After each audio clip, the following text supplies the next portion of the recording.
Madam President, I come to the Senate floor today to once again urge my Republican colleagues to listen to the vast majority of the people across the country, do their job, and allow us to do ours. Fulfill our constitutional responsibility, hold a hearing for Judge Merrick Garland, and give him a vote. We owe that to the people we represent, and it is simply the right thing to do. 2 months ago, the president did his job. He selected a nominee.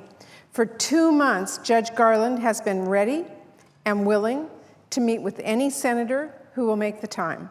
Yesterday, Judge Garland did his job by submitting a questionnaire to the Senate Judiciary Committee outlining his background and his work history, which is standard for judicial nominees.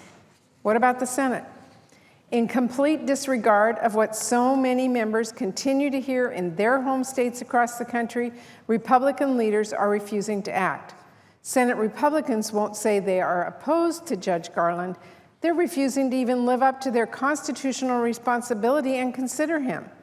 This kind of pure obstruction and partisanship is so wrong, people across the country are not going to stand for it.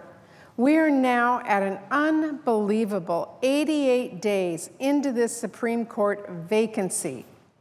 And especially after knowing what I do after meeting with Judge Garland and what many Republicans know after meeting with him as well, his distinguished career and work history show he is without a doubt someone who deserves fair consideration by all of us here in the Senate. Judge Garland led a massive investigation of the Oklahoma City bombing and supervised the prosecution of Timothy McVeigh. He called his work for the Justice Department following the Oklahoma City bombing the most important thing he has ever done in his life. His fairness and diligence earned him praise from members of both parties, from victims' families and law enforcement officers, and even from the lead lawyer who was defending McVeigh.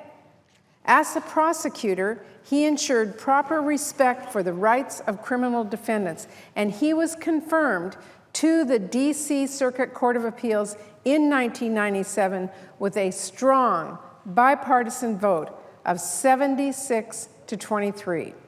And several of those, by the way, who confirmed him in 1997 still serve in the Senate here today.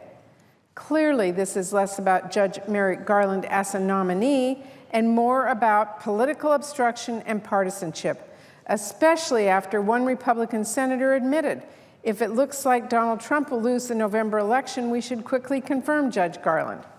And that comes after weeks of saying the Senate should not do its job until we have a new president.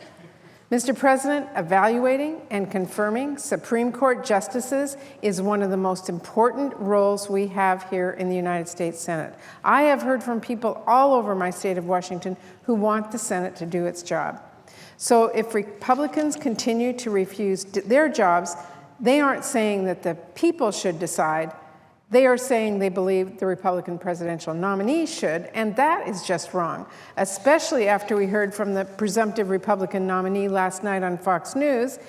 He said recently that he thinks women should be punished for exercising their constitutionally protected reproductive rights. And last night he went a step further. He promised he would only appoint, quote, pro-life justices who would overturn Roe v. Wade. Let me repeat that. The candidate Republicans would like to see in the White House nominating Supreme Court justices has committed to taking our country back to the Dark Ages. That's appalling, and it's something that I know millions of women and men across the country are scared of. And it's just one more reason that people will continue demanding Senate Republicans do their jobs now. Washington State families should have a voice right now. Families across America should have a voice right now. And the Tea Party gridlock and dysfunction that has dominated too much of our time and work here in Congress should be pushed aside right now. So, Mr. President, I hope Republicans will reconsider. I hope they will meet with Judge Garland, hold a hearing, give him a vote. We need 9 justices serving on the highest court in the land. The American people deserve a fully functioning Supreme Court. Thank you, Mr. President. I yield the floor. And I suggest the absence of quorum.